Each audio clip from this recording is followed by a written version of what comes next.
워낙 유명하셔가지고 뭐 틀면 나오죠? 네네. 요즘은 그렇습니다. 네. 수돗물 같아요. 네. 이렇게 틀고 나오고 있습니다. 11시에 명동에 가서 잔금 치르고 왔어요. 근데 되게 쉽지 않았어요. 생각보다. 왜? 왜냐면 이 구조가 원래 원룸 오피스텔 풀빛 투자를 한 지가 벌써 작년 7월에 강남부터 시작했고 지금 6채 했거든요. 다 6채가 풀피 한 2천 정도였어요. 그러니까 2천만 원씩 받으면서, 그러니까 오피는 근데 그렇게 받으면서 해야 돼요. 이유는 주택은 공시가격 1억 이하면 1%잖아요. 1%는 취득세가 의미가 없거든요. 낼 수 있어요. 200 지금 있으니까. 근데 뭐 이렇게 오피스텔은 2억에 4.6%면 거의 1000이거든요. 전 1000만 원도 사실 없어요. 그렇게 투자금을 잘 안 넣거든요. 그 정도는. 근데 오피스텔 같은 경우는 그래서 한 2천 정도 풀피가 되어줘야 그중에 취득세 1000 내고 뭐 복비나 뭐 이것저것 또 한 내고 내 주머니에 한 7, 800 들어오죠. 그 비용까지 다 해서 풀피네요. 그쵸? 야. 전 취득세를 제 돈으로 낸 적이 없어요. 그래서 요 테마에서는. 그래서 제가 강남만 5채 정도 그렇게 샀다가 원래 제 목표는 한 10채였거든요. 작년에 한 7월 달부터 시작해서 10채만 사볼까? 라고 생각했던 거였어요. 재작년, 그러니까 2020년 8월 13일 지방세법 시행령 개정할 때 공시가격 1억 이하 테마가 시작이 됐잖아요. 네. 저도 이제 그 테마로 강사까지 했기 때문에 그게 지방에 한 20 몇 개 있거든요. 근데 벌써 그게 이제 기본세율까지 다가왔어요. 처음에 8월이었으니까 지금 6월이죠. 지금부터 이제 팔려 내놔도 기본세율이에요. 그러니까 충분히 팔 수가 있죠. 그럼 20개를 뭐 5천대게 한다라고 하면 10억이잖아요. 그 10억을 이제 서울 오피스텔로 올리는 거죠. 지금 같은 경우는 그냥 풀피로 돈 없이 사놓고 어차피 오피스텔 가격은 더 오를 거예요. 왜냐면 요즘 월세가 오르고 있기 때문에 월세 10만 원당 한 2,500씩 오른다 생각하시면 되거든요.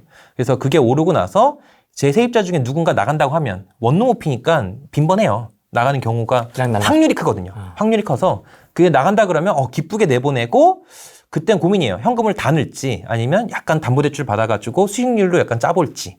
그래서 이제 지방에 있는 돈을 서울로 올리는 요 형식을 만들고 있어요. 제가 산 것들이 강남에 뭐 한 1억 후반 정도? 1억 7천, 1억 8천이었거든요. 지금 월세는 한 80 정도 나와요. 한 1000에 80? 많이 나오는 건 100까지도 나오고. 그런 거를 한 5, 6개 해놓으면 5, 600이잖아요. 5, 600만 현금이 순환이 되면 하락장이 견딜 수 있어요.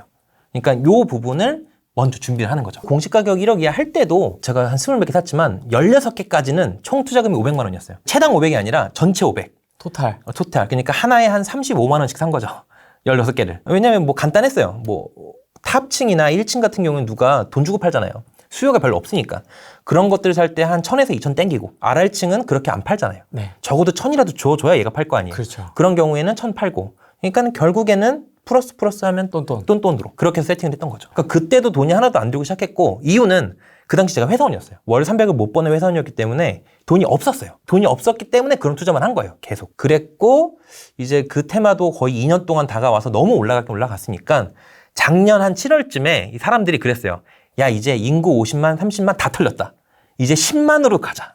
그게 이제 딱 작년 7월에 4천 이때 들어갈 때 저한테 한참 문의 많이 왔거든요. 진주 갔더니 4천도 되지 않냐. 물론 맞긴 맞아요.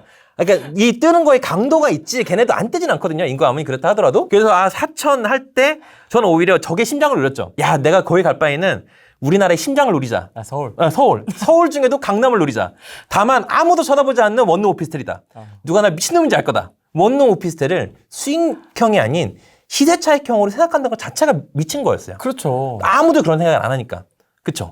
왜냐면 이게 한 2014년부터 작년까지, 올해까지도 약간 하락이었거든요. 딴 지역도 뿐만 아니라 서울 강남이 하락이었어요. 그러니까 2014년에 한 분양가를 2억 5천에 전용 면적 한 22에서 24 정도 받은 그 물건이 한 8년 지나서 1억 후반, 1억 7, 8천까지 내려왔었거든요. 그러니까 저는 어느 정도 하락이 다 됐다고 본 거예요. 그 전까지 물려있던 사람들은 되게 힘들었겠죠, 사실. 그렇죠. 거의 핵심인데도 불구하고 8년 동안 떨어지기만 했으니까. 근데 그 떨어진 이유는 수익률이 낮아졌거든요. 오피스텔 수익률은 기준금리랑 연동이 됩니다. 왜냐하면 수익형이니까. 근데 그때 시기부터 지금까지 계속 기준금리 낮아져 왔잖아요. 이제부터 올라가기 시작했죠. 네. 그 시작한 거를 이제 예측을 한 거죠. 또 그 오피스텔 수익률 자체가 계속 한 6%, 7%까지도 갔었어요. 한 2014년 경우에. 근데 2020년에 한 4.7%대로 떨어졌고요. 2021년에도 똑같이 4.7%였어요. 그러니까 저는 하락이 어느 정도 멈췄다고 생각한 거예요. 여기서 하락이 어느 정도 멈췄고 그 다음에 올해부터는 이게 상승으로 바뀔 수 있겠다라고 생각을 해서 강의도 만드는 거죠. 사실 그 강의에는 오피스텔 사야 되는 이유를 한 13개 정도 꼽긴 했었는데 13가지나 되는군요.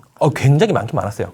왜냐면 사실 이건 되게 답안지 보고 하는 투자에 여기도 했었는데 서울 강남 오피스텔이 제가 강의 전까지도 안 떴었고 하지만 2020년부터 송도랑 광교, 판교는 떴거든요.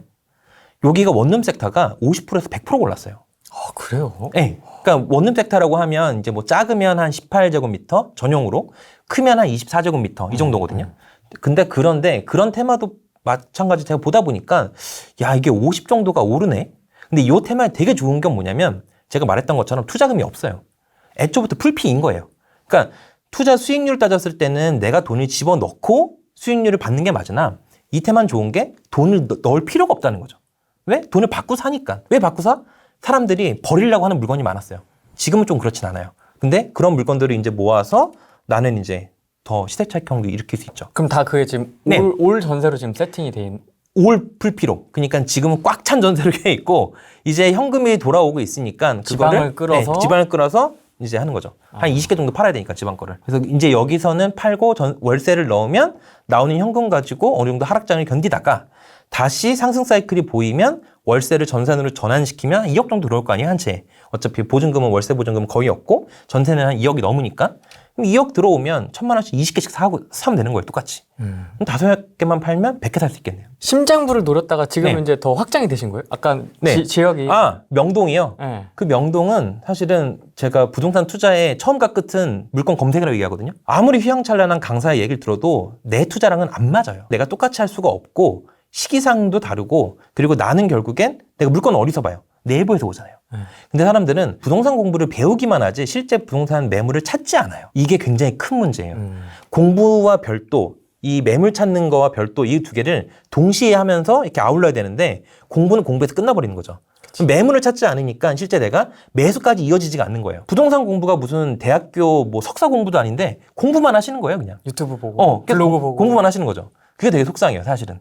뭐 어느 정도 내가 시기가 됐고 그다음에 뭐 어느 강사가 얘기도 했고 이러면 한 번쯤 사볼만 한데 라고 생각이 들거든요. 매물도 방금 전에 얘기를 했잖아요. 매물 검색 열심히 하라고. 네.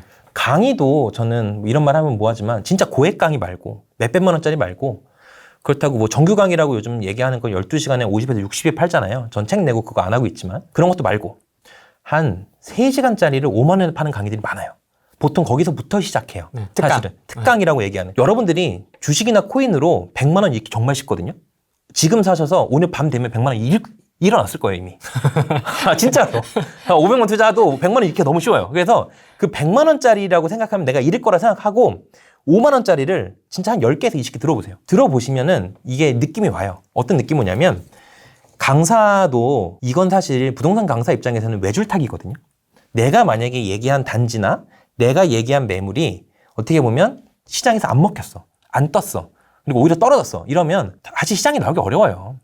사실 얼굴 디미기 어렵거든요. 네. 그런 부분이 있어서 만약에 그 사람이 했던 예전 후기 같은 걸 읽으면 읽어보시고 아니면 어떤 강의를 들어보셨는데 그때 바로 사람 말은 아니에요.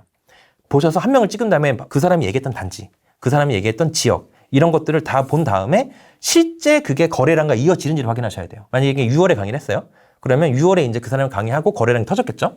그러면 30일 후까지 이제 거래를 신고해야 되니까 한 7월 중순이나 말쯤에 진짜 그 단지, 진짜 그 지역이 떴다.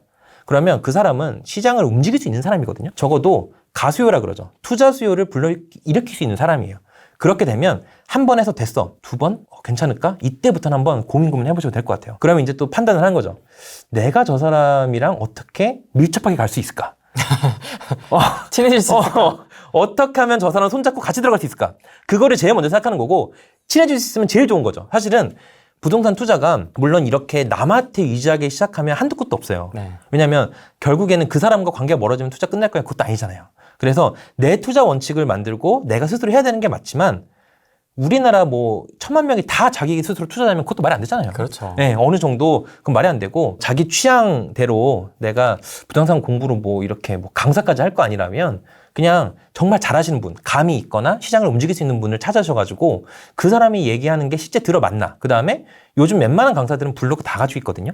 블로그에서 하는 말들을 한번 계속 보신 다음에 판단을 해보는 거죠. 이 사람이 했던 말을 지금 판단할 게 아니라 몇 개월 후에 진짜 맞나. 그러니까 인사이트가 있나 없나. 만약에 이게 계속 꾸준하게 다 맞아서 들어간다고 하면 평균적으로 그 사람을 믿어볼 만한 거죠. 자기가 주장했던, 책에서 네. 주장했던 그대로 진짜 지금 오늘도 계약을 하고 그렇죠. 오셨으니까요. 왜냐하면 이게 저도 고민이 많았어요. 왜냐하면 결국에는 제가 이거를 괜찮다라고 얘기를 했는데 나는 책만 내고 내가 안 한다고 보면 사실 너는 그냥 인세 받으려고 책 낸 거 아니냐 이렇게 나오실까봐 전 그래서 책 내고 강의하면 너 강의하려고 책 낸 거 아니냐 이렇게 나올까봐 강의도 안 했거든요. 뭐 보통 책 나오면 하잖아요. 근데 고액 뭐 강의 이런 거 아예 안 했고 무료 강의가 있으면 전 가고 그냥 제가 무료로 다 해드리는데 그래서 고민이 많았어요. 근데 아무래도 이제 오피스텔 강의를 찍었던 게 1,300분이 보셨거든요. 유료로. 그럼 결국에는 제가 무비 투자잖아요.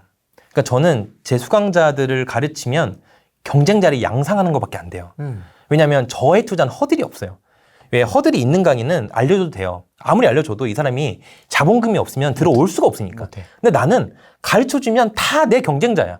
똑같이 네이버 부동산 보고 있다니까요. 그래서 제가 강남 부동산을 한 달 내내 꾸준하게 봤는데 저는 보통 물건을 살 때 안전마진이라는 거 하면 실거래 대비 한 2, 3천만 원 정도 싼. 근데 이게 몇 억짜리가 2, 3천만 원이면 아무것도 아닌 그냥 호가에 불과하지만 제가 사는 물건들이 한 1억 5천에서 2억이거든요. 그러니까 저는 제일 좋아하는 물건 스타일이 1억 5천에 사서 2억에 올리는. 전 딱 5천 떼기만 하는 거예요. 1억에 사면 1억 5천. 여기서만 또 파는 거죠. 대신 조건이 들어가는 돈은 없다. 무조건 물피나 풀피를 맞춰서 나중에 5천 떼기만 한다. 그러면 이게 어쨌든 기본세율이나 합산가세를 따진다고 하더라도 한 뭐 다 떼도 한 3천 얼마 남거든요. 그래서 3천 얼마씩 남아서 300개를 성공시킨다. 이게 제 목표였어요. 그러면 순수익으로 100억 현금을 만들 수 있는 거예요. 300개만 성공시킨다면. 이제 한 3분의 2 정도 한 것 같아요. 한 2년 빡세게 했는데 그 정도 한 것 같아요.